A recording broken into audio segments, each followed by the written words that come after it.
Hello, our friends, Evolutionary Energy Arts family. Hello there. So we hope everybody is all cozy and snuggled in. It's stormy here, and it's going to be stormy pretty much all over the entire country. It's a snuggly time. It is. Actually, the clouds look more like tornado clouds, but there's no tornadoes forecast. And I don't know about you guys, but I'm just, as the storm comes in, it's almost like I'm getting more and more tired, like I just want to curl up and go to bed. Yeah, well, sometimes we get these energetic attacks when we talk about certain subjects, and especially when you're trying to uncover like all sorts of mysteries. And this video is going to be all about Saturn. Saturn is a fascinating subject. Fascinating subject, and we're going to talk about it in many different aspects from many different angles. Indeed, we are.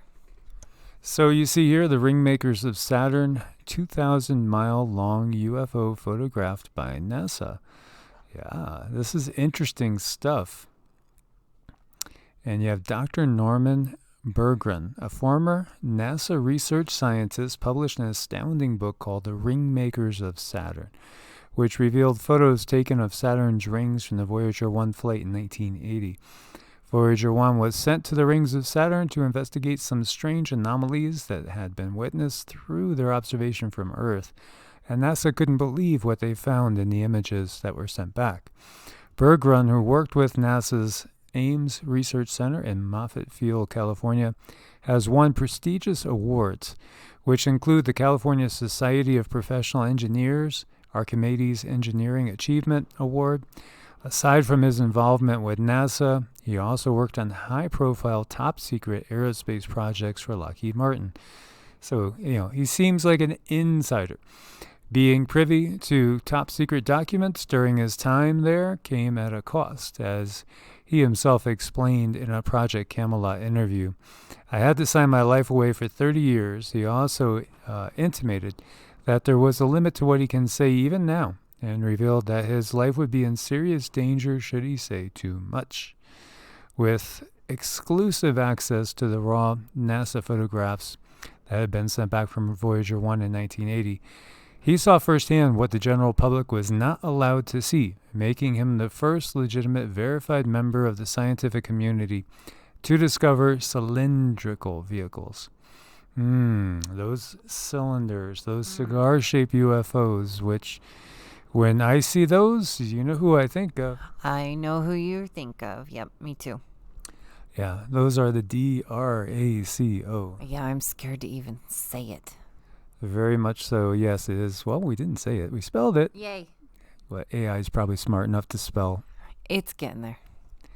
So, pretty amazing. And, he had to get his book published in Aberdeen, Scotland, because he couldn't get it published in the USA.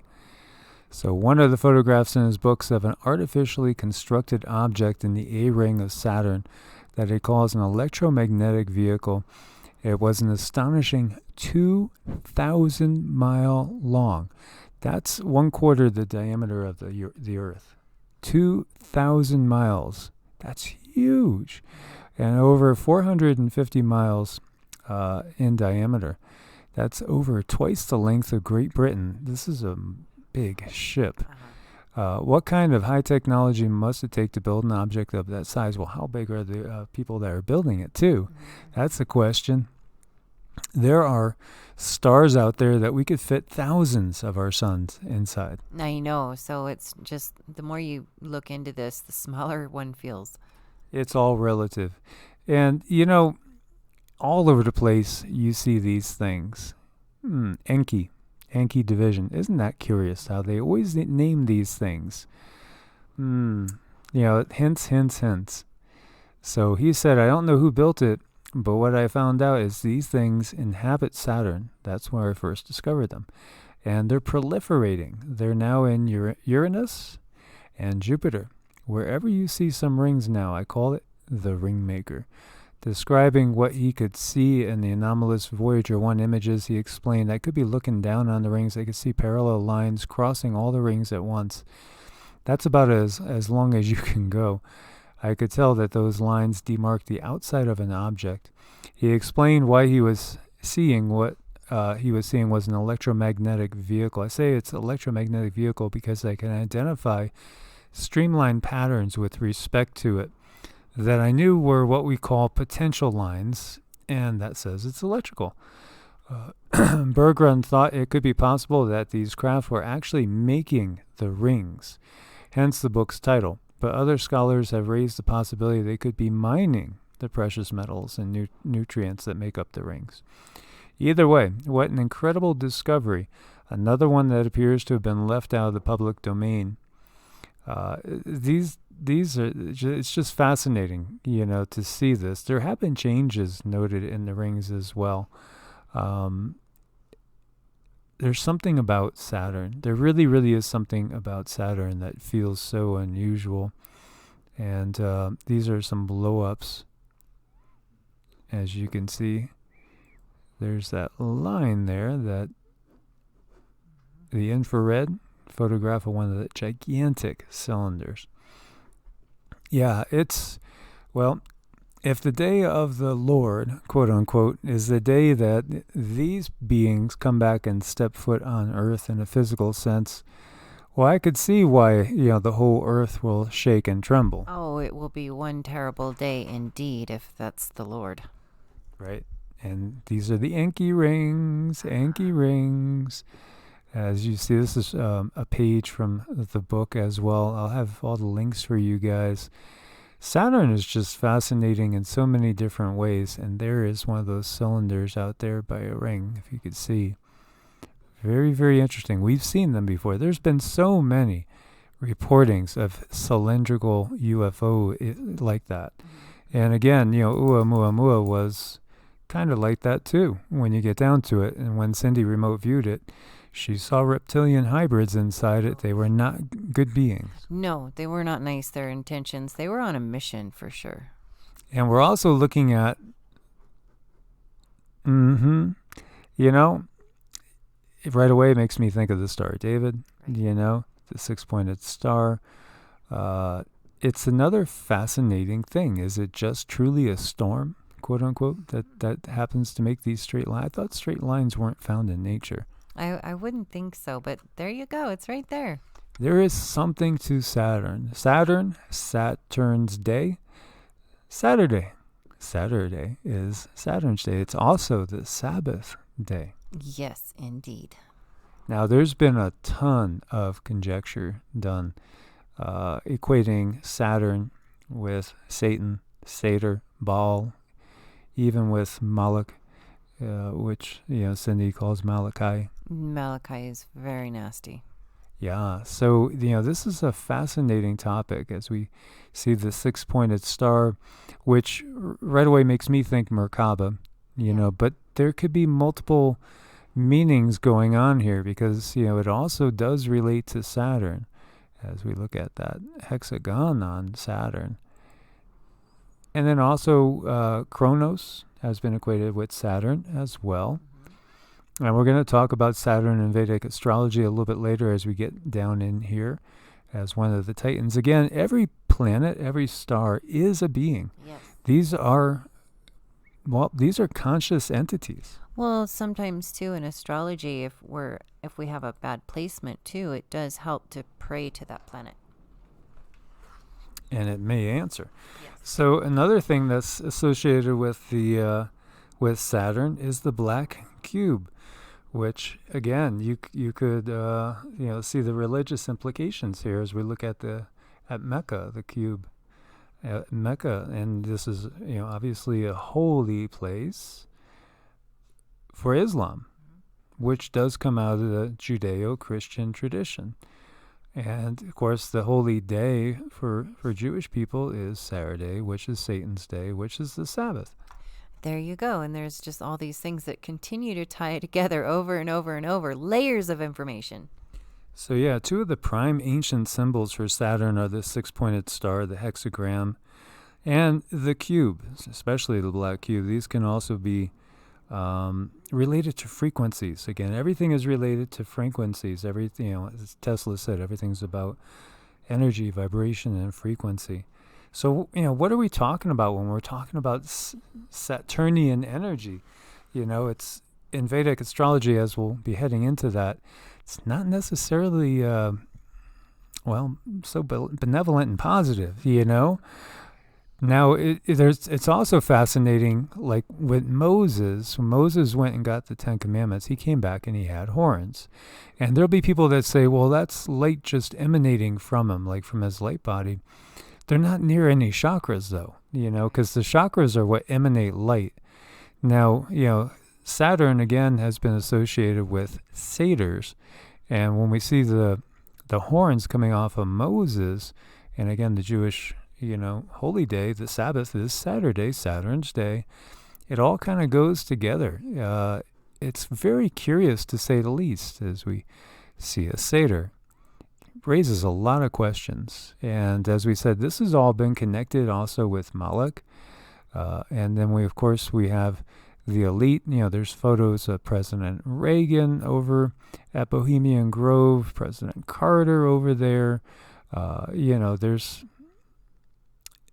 There's just so much going on behind the surface. And of course, a lot of people have been trying to put all these things together and relating them. Obviously, the symbology that exists all over this country, from the way that the capital DC, which is its own entity, again, we've talked about that too, DC, London, and the Vatican, they're all their own entities. They're INCs. And that's again done for a very, very express purpose. As we see all this symbology. And, here he's looking at it as the Star of David. Nowhere in the Bible or the Talmud is there a reference to the Star of David. Well, yeah, the Bible is just a cliff note. It's actually small. When you get down to some of the other traditions and all the different literature that's out there, I've read it through before in just, in very, very short time.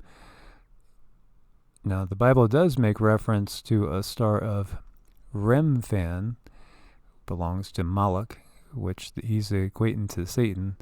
And again, these are all the different things that people have been trying to put together and piece together. As you see the seal of Saturn, interesting enough, with the bull horns here, which they are saying represents Remphan and Moloch again. Remphan is Saturn, Saturn is Satan.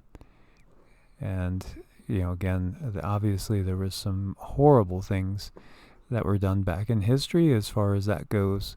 Now, before we jump into the significance of Saturn in Vedic astrology, I've had Cindy do some remote viewing on Saturn, and I've asked her in the past, what impressions do you get of Saturn? What's going on with Saturn? And do you remember, and you want to share what you've gotten? Yeah, well, what it feels like is Saturn's being used for something. It feels like the rings around Saturn, I see energy coming from those. It feels very much like an antenna. And then when I see Saturn personified, I see it's like a white devil.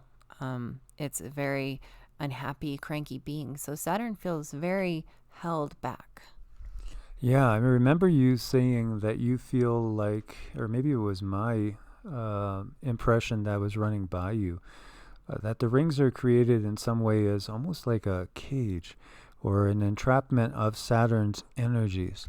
That's exactly what I'm getting to. I'm feeling like it's something is holding Saturn's true energy back, and it's being manipulated to be more of a malefic force. And actually, I'm feeling inside of Saturn as a being.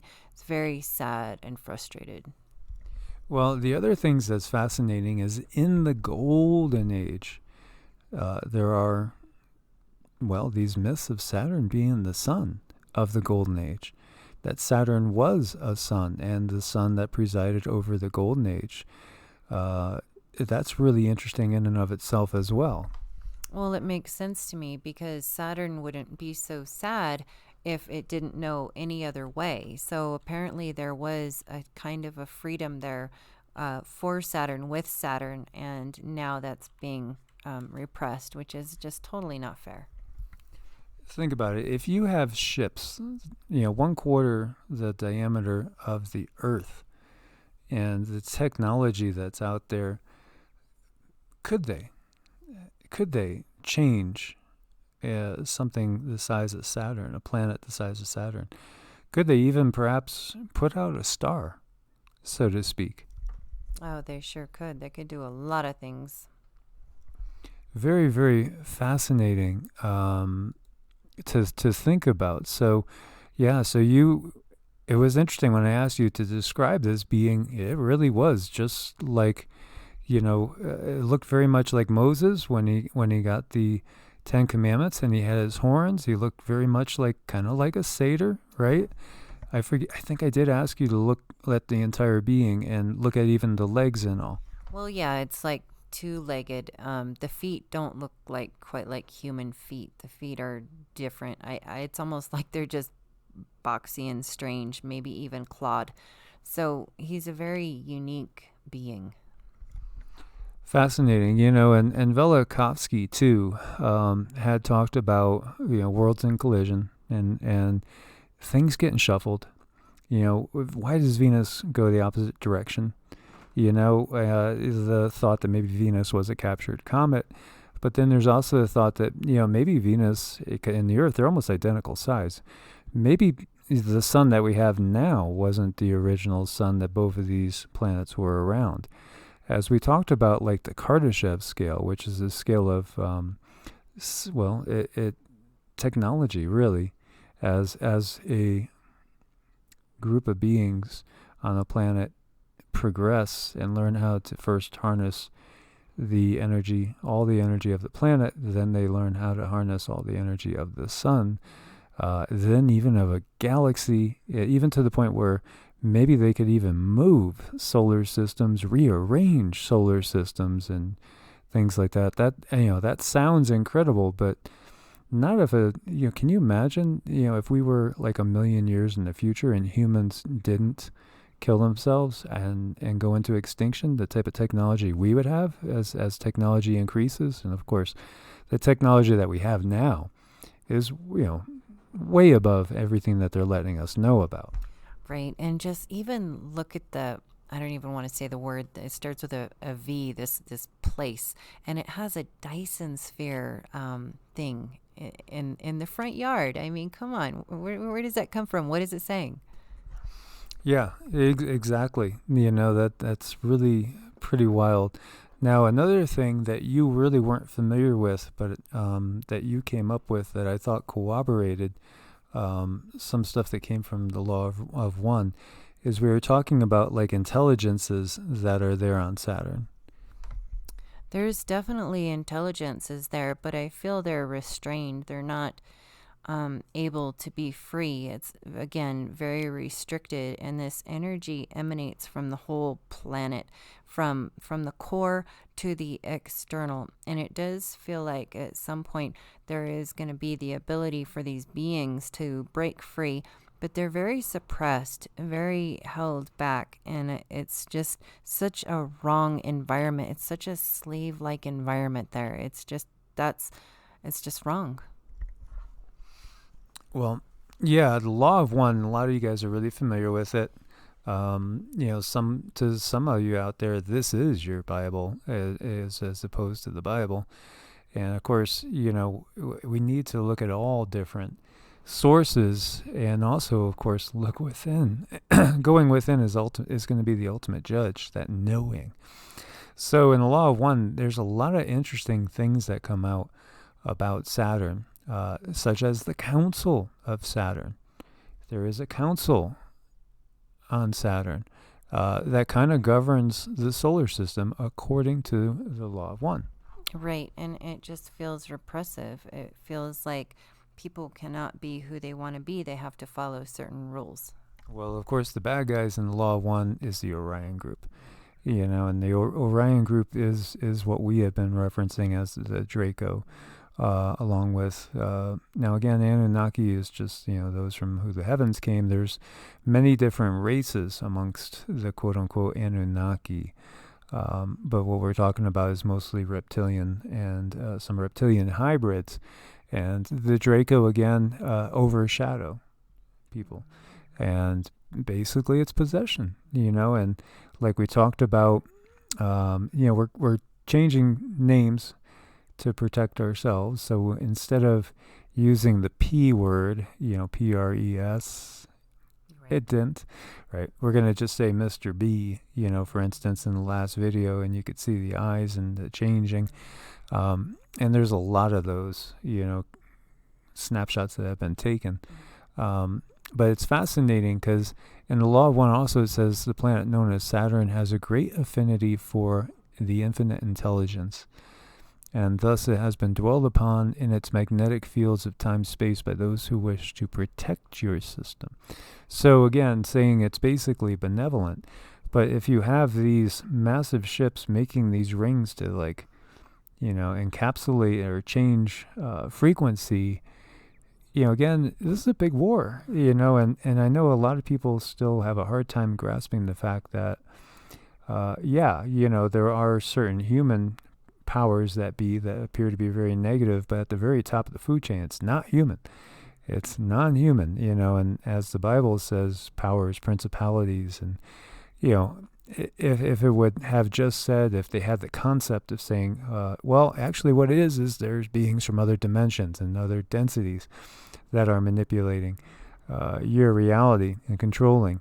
And, that's really what we're talking about when we're talking about, this is a spiritual warfare. Mm-hmm. That's right. And if they would just come out on mainstream news and announce that, I think then we would have our majority of people would be freed, and we'd be able to make some serious progress in everything else.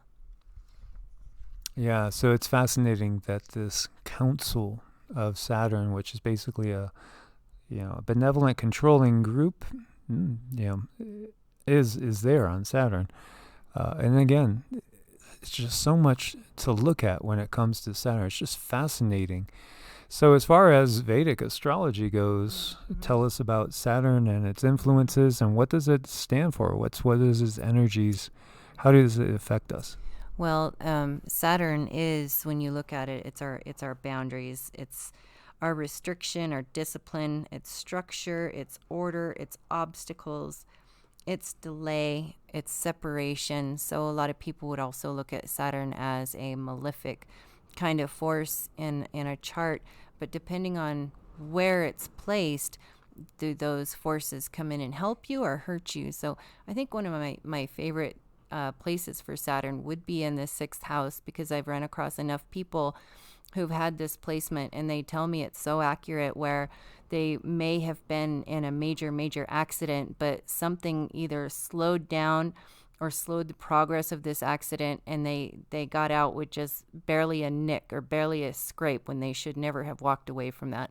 And that's Saturn's big, slow influence coming in on someone, slowing stuff down, creating a restriction, So we always want to look at things and try to move them into a more palatable place. So that's what we do. And then if you see Saturn like in the 4th house, it might show someone who's growing up in a very strict environment. And then other places, 10th house would show someone who's a very, very hard worker. So Saturn definitely has its goodness to it, depending on where it's placed. Yeah, again, it's all relative to the positioning and, where it is in what house and who is with it. Yeah, who's with it does matter too. There's certain things, certain planets that it's not comfortable with, but then certain planets it works really well with, like Qigong is spirituality. That can give someone an abundance of spiritual knowledge, because Saturn goes through so slow and collects all this information all throughout your life, and then spiritually gives it to you kind of later in life. It comes to you very easily. And what planets get along with Saturn? As we were saying, some of them do get along, other ones don't get along. When it comes to each one of them, it's interesting that they have quote unquote enemies, and other ones have. It is. And Saturn's really happy sitting with Mercury, Venus, Jupiter, and Rahu. But if Saturn is sitting with the Sun, Mars, Ketu, or the Moon, depending again on the situation and the calculations, it can cause problems. But ideally, you would want it sitting with planets that it's happy with. Yeah, so that's interesting stuff. You know, I start thinking about remember 2001: Space Odyssey, a very, very famous movie. You know, all about AI and about contact with, you know, again, the monoliths. We've seen those monoliths all over the place. We're still seeing the monoliths. Well, in the sequel, 2010, in the movie, I believe it's different than in the book.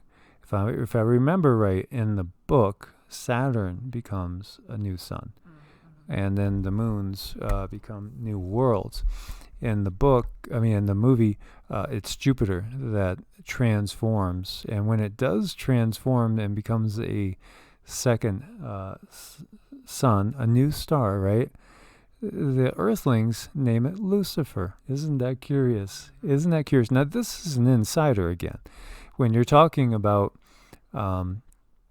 there's so many connections, Arthur C. Clarke, to these secret societies, you know, and that inside information.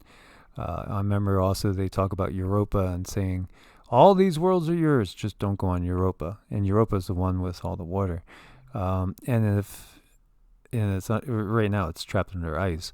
But if, you know, Jupiter was to turn into a sun, then it would be just a beautiful body of water, and who knows what's inside it? Who knows who lives there? That's right. There's so many things to explore. There is. And, you know, I think it's important to keep our minds open and, you know, be a little flexible as well. As new information comes, new knowing, new gnosis of you know, this crazy, intertwined, twisted, manipulated reality that we are in which everything is really purposely, just so purposely hard to decipher. You know, they've twisted things so much, but then, yeah, it's like a big puzzle. It is a big puzzle, but really, when I do look at Saturn and remote view the happy ending, it is a very, very happy ending, and that's what I see with Saturn, is that there are plans in place to release Saturn's true energy. When do you think that will happen? Do you think that will coincide with heading into a new golden age, which obviously, you know, if we take it that we are just getting out of the Kali Yuga, that's still a long way off. I mean, you know, relatively a long time, might even be a good 100 years, but it's a big deal to do. It's not a slow thing to turn around. It takes a while. Okay. Well, thank you guys so much for being part of the family. Make sure you are subscribed. Anybody that needs to set up an appointment with us, it's EEARTS at ProtonMail, evolutionaryenergyarts at Gmail. We appreciate your guys' support on Ko-Fi and Patreon. And Cindy, you want to hit the bell and take us in a good frequency here? Okay.